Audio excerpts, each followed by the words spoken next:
As I told you in a previous video, I've got my room set up now so I can make these videos more often, and I had an idea today to do something more basic, like blues, not a jazz blues, but still with some concepts behind it. I mean, you're probably aware that, you know, the blues is a 12-bar form usually, and that there's 3 chords. In this case it was an F blues, so we've got F7, B flat 7, and C7, and go back to the F7 as the tonic. So one of the first things we become aware of when we hear about blues is the blues scale, which is quite often also referred to as a pentatonic scale. In this case it's a F minor pentatonic scale because it's got an A flat in it.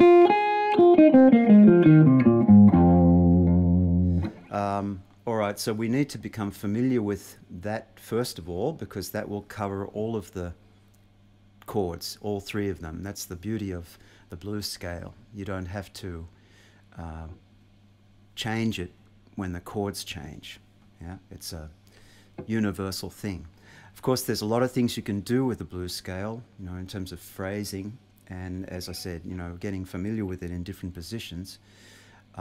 First thing, I mean, I've been really aware in the recent months how important it is to like be able to see things in your head without actually looking at the fingerboard. So you might have seen me in the previous video now with my eyes closed, or anyway, I'm trying not to look unless I really have to jump large distances. All right, so this is just a suggestion of how to get away from this thing of having to look at what you play. Like, we've got the sound of the blues in our ear now. Of course, you can expand it with the blue note.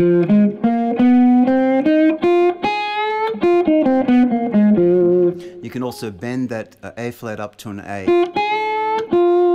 That's actually the major third of the F7, which is quite cool actually. But anyway, this you could play on one string, just like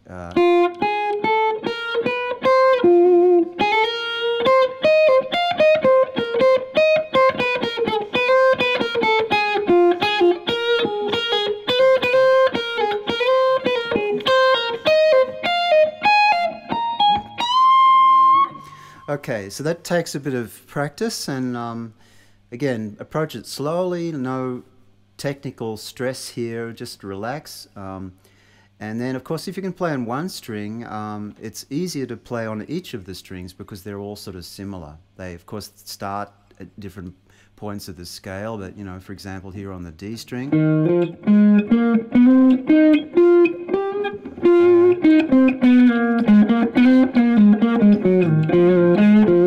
Okay, when you're familiar with that, and I mean, you really have to be, you know, sort of patient with it and accept that you're going to make mistakes. That's all right, you know. Mistakes are good because you learn from them. And then, just an idea, play 2 strings. For example, the top 2.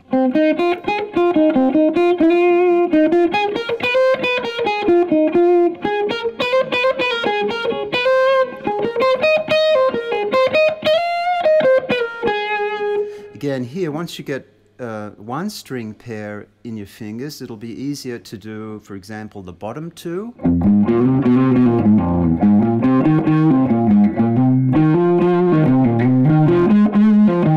Because it's basically the same thing, it's just starting somewhere else. The only tricky one is, of course, the G and the B string, which is tuned a little differently, not in a 4th, but in a 3rd. So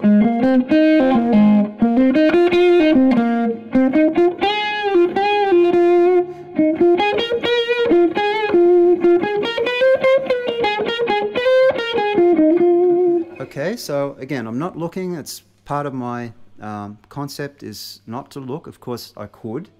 And yeah, just, I mean, we're going to combine, of course, looking and not looking. It's all possible, but, you know, if you really want to learn something, you've got to take all that unnecessary stuff away. Another thing that's important is the phrasing, of course. Now, we've got a shuffle, which is a triplet groove. It's da da da da da da da da. It's quite common in blues to play shuffles, and it could be a lot slower, it could be faster, whatever. But anyway, pick a tempo where you can feel relaxed, so that, you know, you're not stressed out with it. Just let it roll along.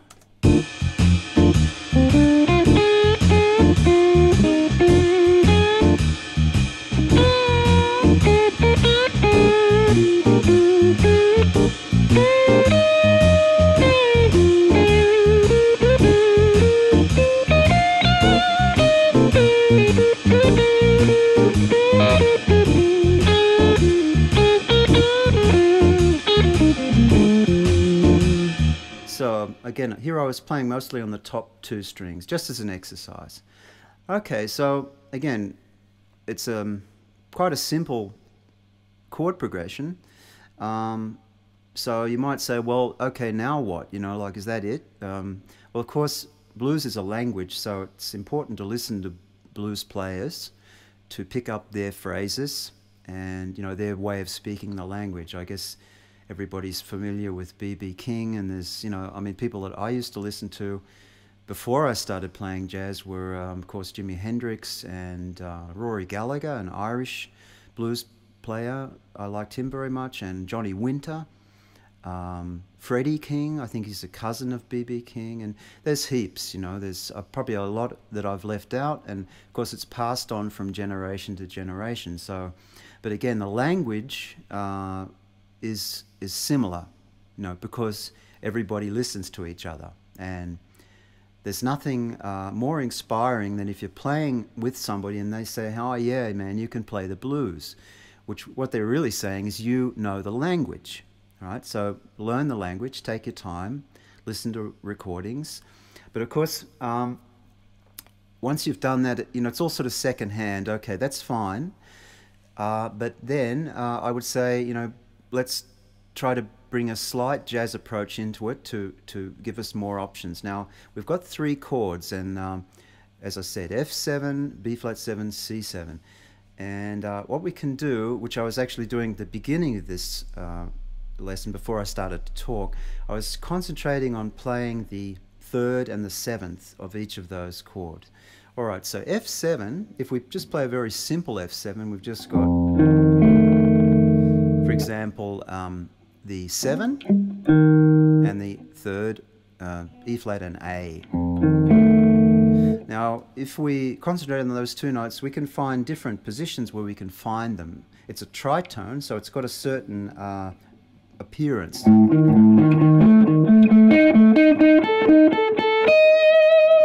Now, that's in a couple of positions, as you see it, sort of moving across the fretboard. I can go up higher, and it's sort of very symmetrical. You know, a tritone is flat 5, so it's sort of, yeah, symmetrical. Anyway, so once we've got that, of course we've got to bring some lines, you know, play around that, not just play the 7th and the 3rd. That would sound a bit strange, but concentrating. That's a little line where both of those notes appeared.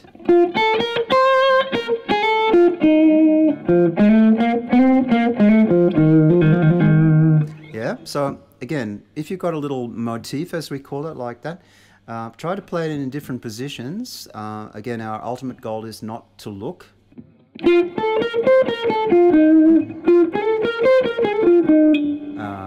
Then I'm down here. Okay, no E flat down there on my guitar.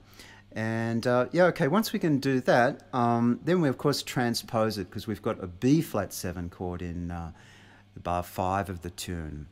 Or even in bar 2 you could move to B flat. So B flat 7, here's the tritone, D and A flat. So that's interesting because actually it's only a half step lower than the F7 tritone. F7, B flat 7. That's interesting. It's very close, you know, it's really cool. No matter where we are, that happens, this half step movement.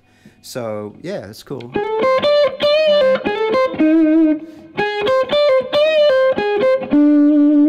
Yeah, see, those two chords were very well outlined there. Not that I'm praising myself, but I mean, obviously, I achieved my goal of playing the tritones. So then we get to C7 later on in the tune, 9th bar. Of course, that's E and B flat, which is a half step up from F7. So that's quite cool too. You know, it's all very close. B flat 7, F7. Okay, so let's play along with this play along, which is just bass and drums, little keyboard in there, but anyway, we don't really need it, and try to play these sort of guide notes, they're called, the outline of the chord, you know, the 3rd and the 7.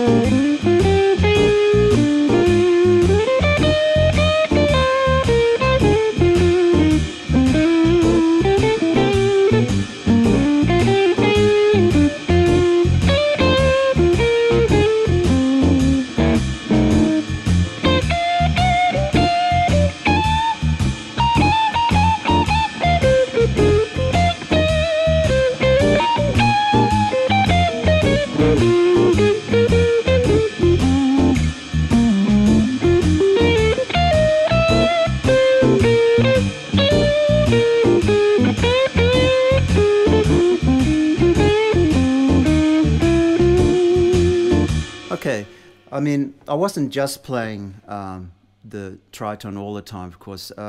This sort of lick, that's not playing the major 3rd on the F7. It's more like a sharp 9 sound. But again, you can mix it. You know, if you've got these options, you can mix them together. That's the advantage of having different options. All right, another thing, again, try to really concentrate on memorizing these sounds without having to look. It might take you a while. Even sing, you know, singing is something that to a lot of us it comes naturally to sing what we're playing, and that's great. But if it doesn't come natural to you, just start trying to sing what you play.